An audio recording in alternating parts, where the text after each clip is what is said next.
ध्यान और प्रार्थना मार्ग की दृष्टि से तो बहुत अलग हैं और विपरीत भी हैं, परंतु मंजिल की दृष्टि से एक हैं। शुरुआत की साधना से देखें तो बड़ा भेद है, लेकिन पहुंचने की जगह बिल्कुल एक है। तो ध्यान के मार्ग की बात करें तो ध्यान की यात्रा शुरू होती है विचार को निर्विचार करने से, अर्थात जब आप अनुभव करें कि आपके भीतर कोई विचार नहीं रह गया और इस निर्विचार होने की प्रक्रिया का केंद्र मस्तिष्क है, मन है।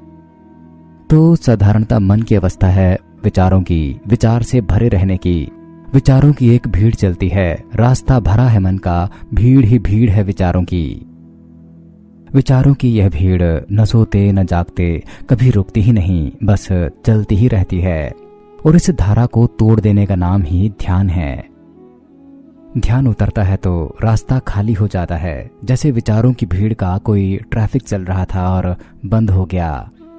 विचार के यात्री आने जाने बंद हो जाते हैं, रास्ता सुनसान पड़ जाता है, जैसे कि खामोश रात हो और इस रात में रास्ते पर कोई भी न हो। और ऐसी चित्त की निर्विचार दशा का नाम ही ध्यान है। और अगर हम बात करें भक्ति की तो उसका स्रोत, उसका प्रारंभ और शुरुआती स्थान हृदय है। वह मस्तिष्क से शुरू नहीं होता, हृदय से शुरू नहीं होता, वह विचार से शुरू नहीं होता, वह प्रेम से शुरू होता है। साधारणता तो यही देखा गया है कि प्रेम तो किसी के प्रति होता है, अर्थात सामने वाले के प्रति होता है, पत्नी के प्रति, पति के प्रति, बच्चों के प्रति, धन के प्रति।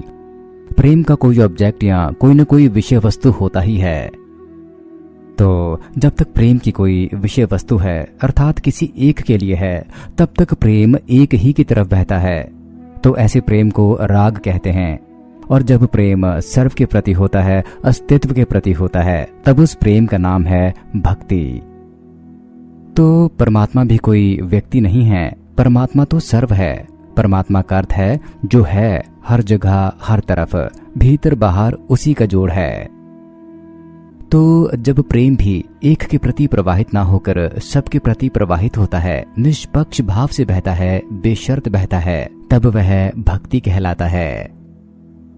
जैसे ही प्रेम निष्पक्ष भाव से बहने लगता है तो विचार अपने आप बंद होने लगते हैं, क्योंकि जहां राग छूटा, अर्थात किसी खास विषय वस्तु के प्रति प्रेम टूटकर समस्त की ओर बहने लगे, तो वहां विचार की जड़ कटनी शुरू हो जाती है।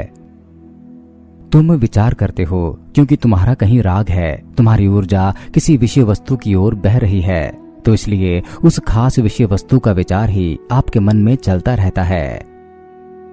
अगर तुम्हारा राग काम वासना में है तो काम के विचार आते हैं, अगर तुम्हारा राग महत्वाकांक्षा में है तो महत्वाकांक्षा के विचार आते हैं। अगर तुम बहुत सारा धन इकट्ठा कर लेना चाहते हो तो केवल धन के ही विचार आते हैं, अगर तुम भूखे हो तो भोजन ही भोजन के विचार आते हैं।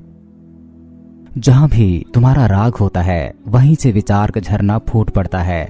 और जब कोई भी राग नहीं रह जाता, अर्थात किसी भी विषय वस्तु की वासना नहीं रह जाती, तो फिर शेष परमात्मा का ही राग रह जाता है, अर्थात विराग की दशा आने लगती है। क्योंकि उसमें तुम किसी एक दिशा में जाते ही नहीं, सभी दिशाओं में हो जाते हो, कोई चुनाव नहीं रह जाता। तुम सिर्फ बहते हो अनंत की तरफ और सब रूपों में बहते हो। तो आप पाएंगे कि जैसे ही प्रार्थना बढ़नी शुरू होती है, वैसे वैसे विचार का स्रोत कट जाता है, निर्विचार अपने आप ही सधने लगता है। तो उसी प्रकार अगर हम ध्यान के संबंध में बात करें तो जैसे कि आप ध्यान से यात्रा शुरू करते हैं, तो जैसे जैसे विचार कटने लगता है वैसे वैसे राग कटेगा, अर्थात विषय वस्तु से रस समाप्त होने लगेगा, क्योंकि वे दोनों संयुक्त हैं। बिना राग के विचार नहीं होता, बिना विचार के राग नहीं हो सकता।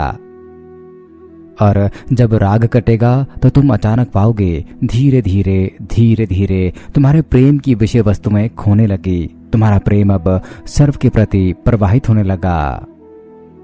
तो एक साधक के लिए यह बात भी समझने जैसी है कि जैसे जैसे ध्यान बढ़ता है वैसे वैसे प्रार्थना घटने लगती है, और जैसे जैसे प्रार्थना बढ़ती है ध्यान घटने लगता है, और अंत में एक घड़ी ऐसी आती है जहां तय करना मुश्किल हो जाता है कि यह प्रार्थना है या ध्यान। और दोनों स्थितियों में ही विचार समाप्त हो जाते हैं, और दोनों में ही प्रेम की अखंड धारा बहने लगती है। इसलिए अंतिम घड़ी में जब भक्त और ध्यानी मंजिल पर पहुंच जाते हैं तो मिल जाते हैं, एक हो जाते हैं। हरिओम तत् सत।